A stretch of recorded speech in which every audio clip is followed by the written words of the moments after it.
I've built a content life married into a well-off family, working steadily in the family's real estate business. So, when Mason scoffed at my comfortable little world, as we Saturday in the hotel lobby, I brushed it off until he dropped his latest news like a trophy on the table.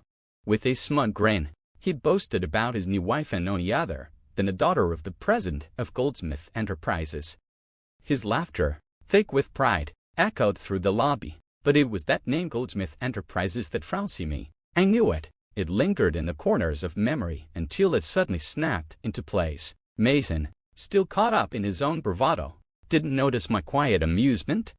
My name is Patricia. I'm 37, married to Mason, and I help manage the day-to-day operations of my family's real estate company. My father is the president, steering the strategic helm, while I handle administrative work and slowly prepare to take over someday as the only child. The balance I've carved out between legacy and love has taken years to maintain, especially where Mason is concerned.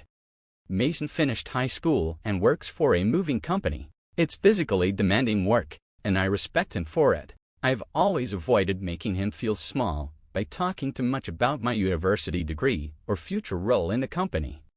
We met through a college friend whose apartment Mason's company helped move. He was initially interested in her, but after she gently turned him down, we struck up a friendship that evolved into something more. His relaxed charm was the perfect foil to my methodical nature. After a short courtship, we married in our late 20s. For a time, life was good. Mason's parents welcomed me with open arms, and despite his long hours, he always made time for us. He'd come home exhausted but grateful, and I'd wait up to eat dinner together. I often felt lucky to have a husband who cared so deeply. But about a year into our marriage, cracks began to form. One night, as we were settling in for bed, Mason broached the topic of children, his tone uncharacteristically tense. "I've been thinking," he said, irritation simmering beneath his voice. "Most couples get pregnant within a year, if they're not using anything." I blinked. "It's only been a year. We're not in a rush," I said gently, trying to keep things calm. I wanted children too, but I believed it would happen naturally, in its own time. He wasn't soothed. 90%, he said sharply. "That's the statistic. So if we're not pregnant, something's wrong." Surprised by the precision and the pressure he offered, what I thought was a fair compromise. "If you're worried, maybe we should both get checked." But Mason flared. "What are you saying? That it's my fault? Everyone knows it's usually the woman." The venom in his words stunned me. I hadn't accused him. He had suggested we look into it together, but Mason took it as an attack. "It's definitely the woman," he added, final and cutting. I swallowed hard, emotions churning. "Fine," I replied, coldly. "You get tested. Then, I'm too busy with work." "I have a job too," he snapped. "You just coast on your daddy's business." That hit deep. I didn't just coast. My responsibilities were real, and I was working closely with my father to prepare for future leadership. But there was no reasoning with him that night. He shut down every attempt at conversation, and we turned our backs to each other in silence. From that moment, things shifted. One evening, I returned late from a strategy meeting with my father. Mason was already home and furious that dinner wasn't ready. "I just walked in the door 15 minutes ago," I explained, dropping my bag. "I'll start cooking now." But he waved me off with a sneer. That's exactly what I'd expect from a spoiled boss's daughter. He didn't understand. My father's company wasn't small. It employed hundreds, but Mason had stopped seeing me as a partner. He saw me as a symbol of everything he resented. Still, I tried to smooth things over. "Why don't you relax and have a drink while I cook?" I suggested gently, knowing that alcohol helped ease his mood. It stunned that our peace now hinged on keeping him sedated with evening drinks. I hated being snapped at, but if it kept the evening calm, I accepted it for now. The next morning, his anger lingered. As he left for work, he turned to me and said coldly, "Make sure dinner's ready tonight." I stood by the door, silently watching him leave, trying to shake the weight pressing on my chest. That day, I had taken time off work for a fertility appointment, alone. Mason had insisted I be the one to get tested. He had refused to go himself. It hurt, but I chose not to dwell on it. If the problem was mine, I wanted to know. I was 37, and I understood the stakes. Time was no longer on my side. I was determined to find answers as soon as possible. The clinic was packed, and I waited nearly an hour before being called in. After a thorough round of tests, the doctor informed me that the results would be available at my next appointment. The idea that the issue might lie with me was unsettling, but if it did, I was prepared to face it and begin treatment immediately. That evening, when Mason returned home, I mentioned it quietly. "I went for the fertility tests today." His response was clipped. "Figures, if the problem's on your end, it's good you're getting checked. Just let me know what they say." His words stung. The way he placed the blame squarely on me, without hesitation, was cold. I hadn't expected warmth, but his indifference's assumption cut deeper than I cared to admit.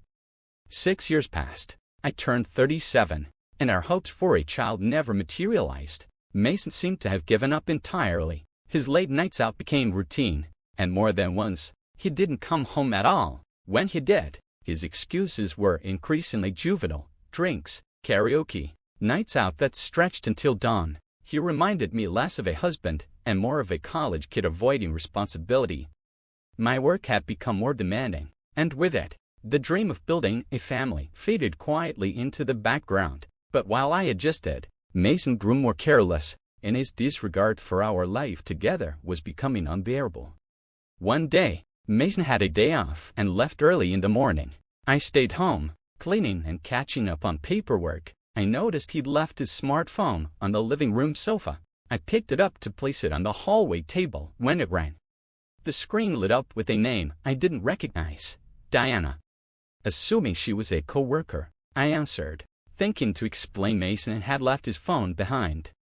"Hey, Mason, you're late. I've been waiting for 50 minutes. Hurry up or we'll miss the park opening." "We haven't had a date in forever," came a bright, flirty voice. I frowned. "See, a date?" Stunned, I ended the call immediately. My hand trembled as I stared at the phone, realization crashing over me. This wasn't a co-worker. This was someone he was romantically involved with. As I stood there, Mesa's betrayals aligned like puzzle pieces. The distance, the bitterness, the nights out. He hadn't just drifted, he'd moved on entirely. Anger and disbelief twisted inside me, but I pushed down the emotion and acted rationally. I unlocked his phone using his birthday code at London and began reviewing his call logs and messages. The evidence was overwhelming. Diana's name filled the screen, texts brimming with affection, flirtation, and plans for secret getaways. I took photos of the messages with my own phone, archiving them carefully. Then I returned Mason's device to its original spot and Saturday down, pretending everything was normal. A month passed like a fog. I went about my routine, waiting for the right moment. That moment came when my father called me into his office at work. "I need to talk to you about something serious," he said, his tone unusually grave. Already burdened with stress, I braced for what sounded like bad news.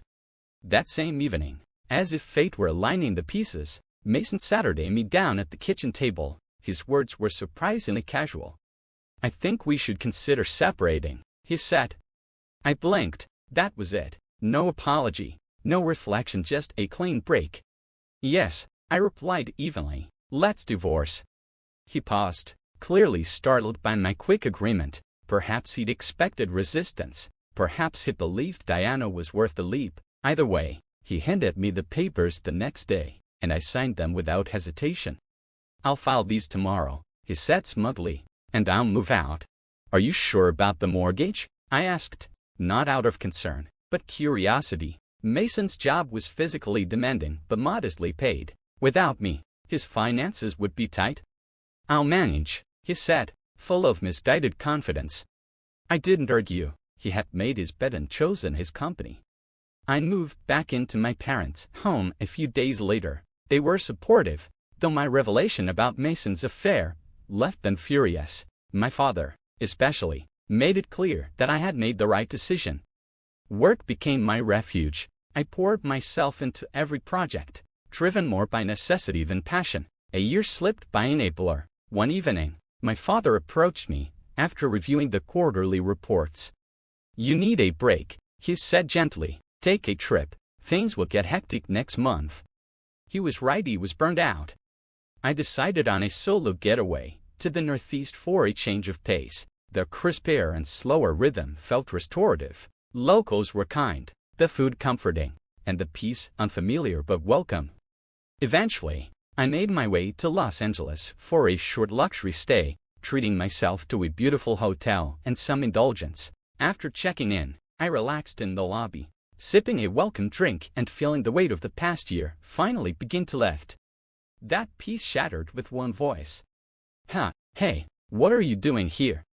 I turned. Mason stood a few feet away, dragging two oversized suitcases. On his arm clung a young woman no older than 22, with thick makeup, glossy red nails, and a skirt far too short for the cool weather. "What are you doing here, and who is she?" I asked, my voice calm but laced with disbelief. "Oh," Mason beamed, proud as ever. "This is Diana, me wife. We're on our honeymoon. Can you believe it? She's the daughter of a big-time businessman." Diana. She tilted her head toward me, smirking. "Is this your ex-wife? She looks older." I kept my face neutral. Mace laughed loud and shrill. "Yeah, I hit the jackpot. Her family's loaded. Goldsmith Enterprises. They even paid off our house mortgage. Thanks for the smooth divorce, Patricia." Goldsmith Enterprises. The name struck a chord. Mason's gloating faded into background noise as I calmly replied, "Goldsmith. I know that name. Big building downtown. Right, my father owns it." Mason's my faltered. "What do you mean?" he asked. "That building," I said, nonchalantly sipping my drink, "is one of our real estate holdings. My father's company leases it to Goldsmith Enterprises." Both Mason and Diana stared. Confusion etched across their faces. "So, you're—" I gave a soft smile. "Just someone coasting along in her dad's company." Then I turned away, feeling more serene than I had in years. I paused for a moment, knowing there was no turning back. "Yes, I know exactly how grand that building is," I said. "I was there when my father purchased it for $500 million. Recently, he mentioned a tenant that had fallen behind on rent. Turns out, it's your company. Goldsmith Enterprises has been leasing that building for months and hasn't paid a dime." I watched their expressions closely. Diana let out a laugh, but it was hollow-forced. "That's not possible. Our company is doing just fine," she said, still chuckling, though the flicker of uncertainty in her eyes betrayed her bravado. Despite the shock of encountering Mason and his new wife, I had no intention of indulging their delusions. But Diana's scoffing tone and dismissal as if I was making it up just to create drama pushed me to respond. Without a word, I pulled out my phone and dialed my father. "I'm with someone from Goldsmith Enterprises," I said calmly. "Can you send me a copy of the rent notice you mentioned?" Within moments, the message arrived. I held out my phone and showed them the notice, a clear, official, and addressed directly to Goldsmith Enterprises. "For months overdue. If payment isn't made soon, we'll have to consider legal action," I said flatly. "So had now."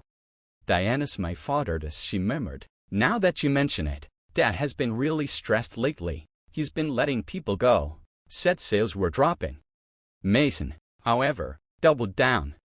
"This is just another one of your mind games," he snapped, "trying to break us up because you can't stand seeing me happy. You're so bitter it's pathetic." The venom in his voice didn't shake me. Not anymore. I had heard worse during our marriage nights filled with silent blame, condescension, and cruel remarks, but I wasn't that woman anymore.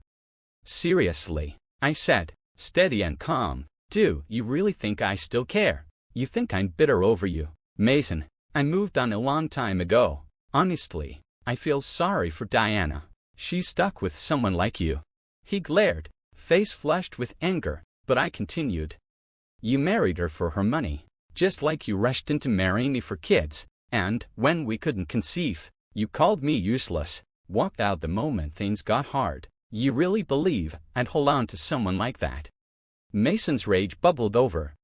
"You're just an arrogant old hag. You probably can't even have kids now. Diana and I are planning to start trying after this trip. He sneered. That's when I decided to tell him.